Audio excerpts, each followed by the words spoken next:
25 years ago, Princess Diana's car crashed inside the Pont de la Alma tunnel in Paris, France. Her lover, Dadi Fayed, died upon impact, along with the driver. And even though Diana survived, it took about 40 minutes to get her from the car to the ambulance. The official story was that they were trying to free her from the car, but several witnesses say that Diana was conscious and unobstructed. Photographs show that the back seat of the car was undamaged, and witnesses were pleading with the police to open the door and help her.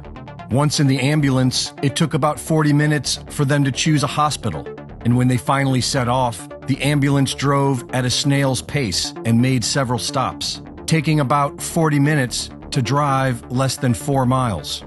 Doctors were turned away, witnesses were strip-searched, cameras were confiscated. No evidence was gathered, no blood samples were taken, and by 3 a.m., the entire scene was sprayed down with high-pressure water hoses. Mercedes wanted to study the wreckage to see why it failed so badly, but they were denied.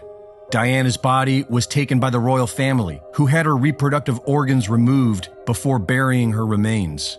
All 17 cameras along the route of the crash were mysteriously turned off, and all radio police frequencies went down. Witnesses were assaulted and threatened, and there was no investigation. Not until the inquest, 10 years later, which is when most people learned that Diana had penned a note in 1996 saying that someone was going to kill her in a car accident. This note was concealed for 6 years. At the inquest, experts agreed that Diana would have survived if they had gotten her to a hospital. But the blame was put upon a military-style attack. According to witnesses, a group of motorcycles, along with a white Fiat Uno, worked in concert to crash the car. First, with a blinding flash of light, followed by an explosion from the front tire of the Mercedes.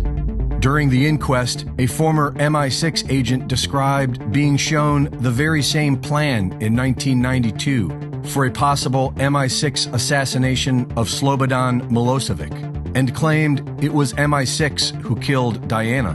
Because of all this, the inquest ended with the verdict of unlawful killing, blaming her death on the mysterious military hit squad.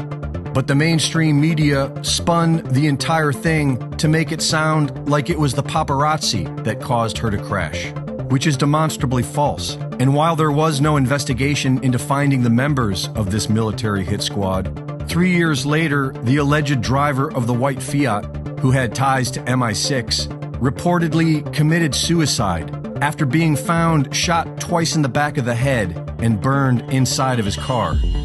During the inquest, many things were kept from the jury, such as the fact that Diana's seatbelt was found to be defective and evidence of the car being sabotaged. Interestingly, these things would have brought more suspicion towards Dadi's father, Mohammed Al-Fayed, who, after turning down repeated offers from the French government to provide security, was solely responsible for Diana's security detail, and at the last minute, had them leave their security detail in front of the hotel as a decoy and take a different car, a car that was recently stolen, broken, repaired, and never checked by security. Left with only one security guard, they were also assigned a new driver. Henri Paul, who had no chauffeur permit, was tied to foreign intelligence services, was seen on camera signaling to someone just before setting off, had received over 50,000 francs the day of the crash. And this was all under the watch of Mohammed Al-Fayed, who was deeply connected to the intelligence community. He was business partners with one of Lee Harvey Oswald's handlers and represented the grandfather of Muhammad Atta. But none of that was mentioned during the inquest. Instead, with the help of pop culture agents such as Howard Stern and Piers Morgan, Mohammed Al-Fayed has provided the world with the cover story that Diana was pregnant with Dadi's child and Prince Philip had her killed because he's racist, which seems like a strange cover story. That is, if you don't realize that the entire thing was a satanic ritual. Rituals are meant to be witnessed, and the death of Diana is steeped in satanic ritual. The royal family, originally known as the Saxe-Coburg-Gotha bloodline, changed their name to Windsor to sound more British.